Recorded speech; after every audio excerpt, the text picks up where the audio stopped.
That was my crewmate Mark floating by there. Can you hear sound in space? So here inside the space station, it's just like being back on Earth. We have normal air here. But in order for you to hear sound and for sound to travel, there has to be molecules in the air that can transfer the sound waves. And so if you were out in space, let's say, and you were able to take your helmet off, which we don't do when we're outside, because there's no air there, you would not hear the sound. But what's pretty neat is when people go out and do a spacewalk, the pressure inside their suit is different than the pressure that we have here. So when you hear them and they go out in a spacewalk, their voices sound kind of funny.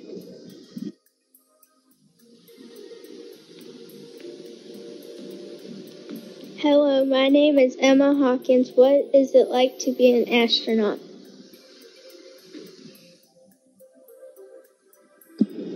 It's great being an astronaut. It's a lot of fun. It's a lot of work. But when you find something that you really love to do, the work doesn't seem so hard or so bad. There's a lot of studying, a lot of preparation. But to be somewhere like this, where I can do this, it's pretty fun. So it's really cool being an astronaut, and it's fun to be exploring and doing a lot of different science experiments. So I hope someday we can get more and more people to come up and experience what we do up here every day.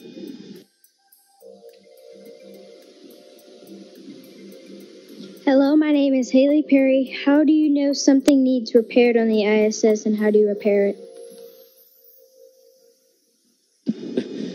That's a good question. So sometimes things will break like they do back at home.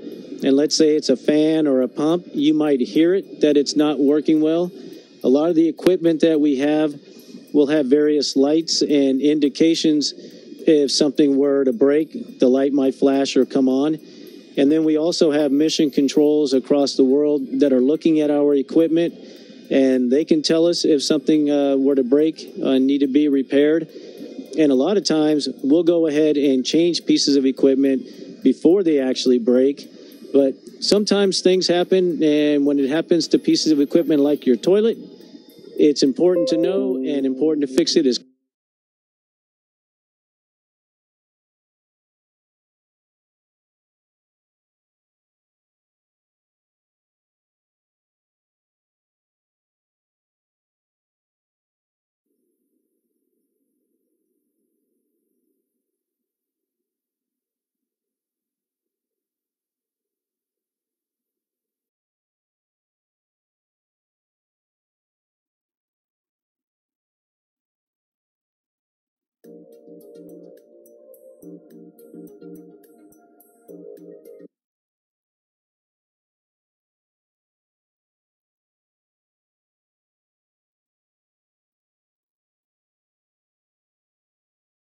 They probably had the luxury of seeing the whole thing, though. They did indeed get to see the entire event. So and we mustn't forget our friends in Perth that have been working so hard for us. Matt Woods and Roger Groom, they've really worked hard for us up the other end and had a lot of fun doing it. I've been getting Skype messages in every time they've been changing batteries and their camera and re-exposing and changing from video mode to picture mode, and it's we've had some nervous moments mode, and we've had some nervous moments. They've done such a good job, and let us not forget that they got us off to a great start. They've done such a great job, and let us not forget that they got us off to a great start today with that amazing picture of the down there in rising, which was a very gum trees. Well, that was actually a wonderful down there in Perth, which was a very. And hopefully we have some images. Well, that was actually a wonderful. Look over my shoulder here at the command center, and I'm getting a nod. And hopefully we have some images to show. I'm going to look over my shoulder here at the command center, and I'm getting a nod. Okay. So we'll try to get those pictures up now. Yeah, we've got some pictures. Can you see them, Graham? I can see them. Yes, I'm. Yes, I've got some pictures. Can you see them, Graham? These are some wonderful. I can see them. Yes, I'm. Yes, I can see these. These are. Wow, these are some wonderful. here. Wow, these are spectacular. We are seeing actually the very slightly different shades of red. These are spectacular.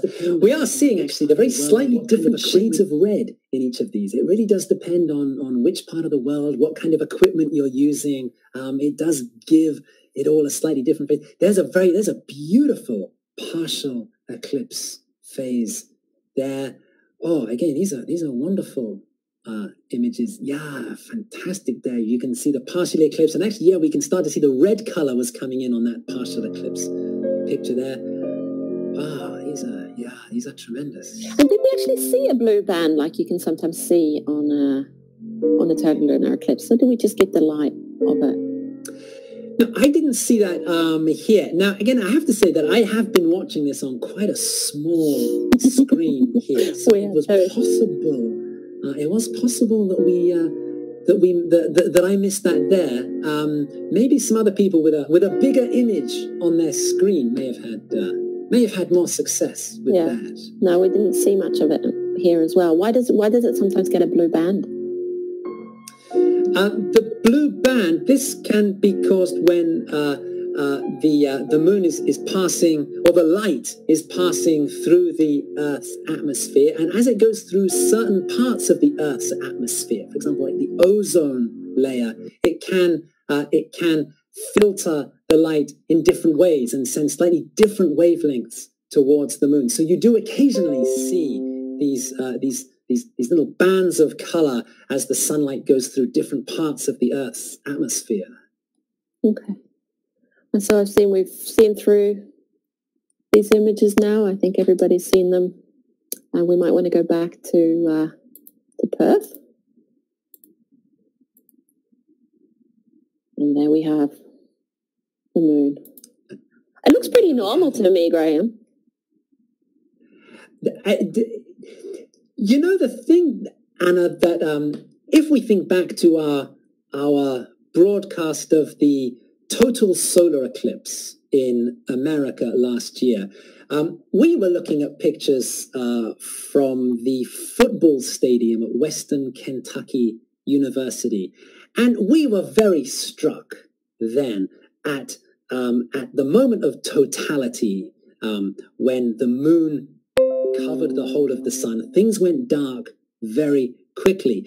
But at the end of totality, when the moon started to uncover the sun again, although there was only a very thin crescent sun that could be seen from Kentucky, everything got bright very quickly indeed. Even when there's just a very small amount of sunlight, it is amazing how much energy the sun gives out. And we're seeing exactly the same effect today on the moon. Right now, everywhere on the moon that we're looking at is experiencing a partial solar eclipse. But it really does look normal, because even when it's just a fraction of the sun's rays that is reaching the moon's surface, it's still giving an awful lot of light and an awful lot of energy to the moon. So yeah, it is very striking how the moon does look very much back to normal, even though the eclipse is not fully finished yet. No. And there must be there's about 100 people in Perth looking up at the sky, laying in the kangaroo eating grass there and enjoying the spectacular view of a beautiful moon as well, a beautiful full moon. Oh, and I tell you, anybody that has been out looking at it in Australia, I'm sure they've had a much more pleasant time than anybody here in Japan who's been outside trying to have a look. I've been out a few times here to have a look, and I have had to put on the coat and the hat and the gloves and everything just to pop my head out and have a quick look. Yeah, I'm sure they've had a much more pleasant evening down there in the Australian summer night, enjoying this eclipse. But this is not the last lunar eclipse this year, is it? No, it's not. And in fact, we do have many more exciting events that are coming up in a sky near you. And, well, we've got the list is up on the screen here. We are actually into a very nice run of total lunar eclipses. The next one will be happening, we can see here, July 27th and July 28th. So after sunset on July 27th or before sunrise on July 28th. This will be a total lunar eclipse that will be visible across Europe, across Africa, across Asia, and across Australia again. So if you're in Europe and you missed today's total eclipse, you will have a chance in 6 months' time to have a look at the next one. 6 months after that, we have another total lunar eclipse. This is happening on the 20th and the 21st of January. This is going to be visible from North America and South America, and again from Europe and from Africa. So we have 2 more total lunar eclipses coming up. And then the focus shifts back more towards solar eclipses. Although lunar eclipses and solar eclipses are very different things, they are, of course, all part of the same Earth, Moon, Sun system. So we do have times when we seem to have a lot of solar eclipses, a lot of total solar eclipses. And then we have times when there are... They come in seasons, right? That is correct. They come in seasons. As we know, the moon goes around the Earth once a month. And of course, you might think that we should get an eclipse every month. You might think we should get a lunar eclipse every time there's a full moon, because we have the Earth in between the moon and the sun. And you would think that we might get a solar eclipse also every month, because when there's a new moon, that's when we have the moon is between the Earth and the sun. But we don't. Eclipses are separated by about 6 months. The reason for this is that we talked before about the moon's orbit. It's not a perfect circle. It's elliptical. Something else that is special about the moon's orbit is it's slightly tilted compared to the Earth's orbit around the sun. So normally, when there's a new moon or a full moon, in fact, the Earth, moon, and sun are not perfectly aligned. That the moon is either just a little bit above the sun or a little bit below the sun. But every 6 months, everything comes together, and full moons and new moons happen at the time that the moon's elliptical orbit is crossing the orbit of the Earth around the sun. And this produces these lunar and solar eclipses about 6 months apart. In fact, it's slightly less than 6 months. We can't really see it on this. Well, we can actually. Today is January the 31st. If we have a look into if we look into 2019, then we see that we have an annular solar eclipse on December the 26th, 2019. So it's happening around the same time of year, but actually it's happening slightly quicker than every 6 months. So these eclipse seasons, they do actually gradually shift through the year, and overall they always come at different times of the year. So yes, we have this great run of total lunar eclipses coming up, and then we are back into solar eclipses. We have the total solar eclipse on July the 2nd, 2019. This will be a total eclipse across the southern Pacific Ocean and across Chile and Argentina. And this total eclipse will be finishing just to the south of Buenos Aires at sunset. I just have to interrupt you. I got a message from Roger doing the last final filming in Perth, and they've got kangaroos grazing on the lawn as they're looking up at the full moon. So they're having quite an idyllic time there. Wow. Okay, that is wow. That's a very Australian end to our coverage, isn't it? Yeah. So we're fading out. We've got another couple of minutes of the full moon during the penumbral eclipse, and then we're going to be ending our broadcast quite soon, won't we, Graham? Then we are, yes, and we want to just say a very big thank you again to the whole team at Perth Observatory for getting us these fantastic images today, and that's been quite a show that they've given us there at the Perth Observatory and at the Griffith Observatory in Los Angeles. And I think we'll say, well, it's good night to you, isn't it, Graham? Well, it's good. It's midnight here in Japan, so it's good night from me in Japan. We'll just fade out. We'll say goodbye and see you next time, and we'll just enjoy the last few minutes of the moon. Wonderful. See you next time. See you. Thank you.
Okay, welcome. We're here with time and date following this total lunar eclipse. Hello, Graham. Hello, Anna. And, first of all, it is great to be back with you on timeanddate.com. And, Anna, can you believe that 6 months have passed already since we signed off at the end of our live coverage of the great American total solar eclipse back in August last year? 6 months have gone by, and the moon and the earth and the sun, they are coming into alignment again to give us another eclipse today. And what are we in for today?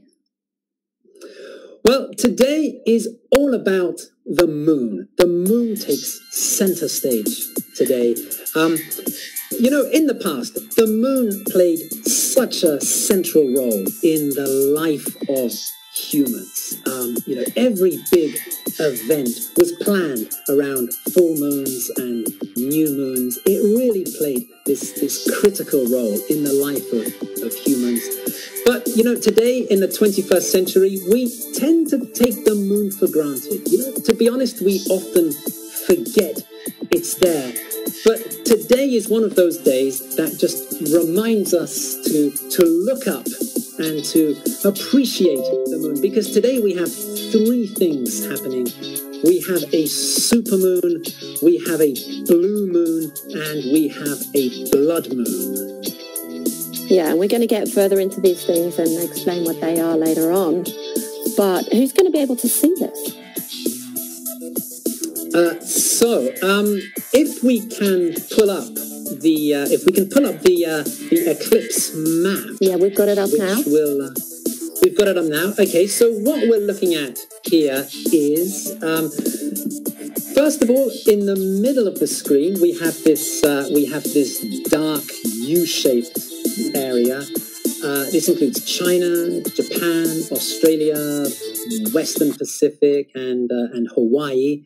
This area can see all of today's total lunar eclipse. At the sides of this screen, we have this white area.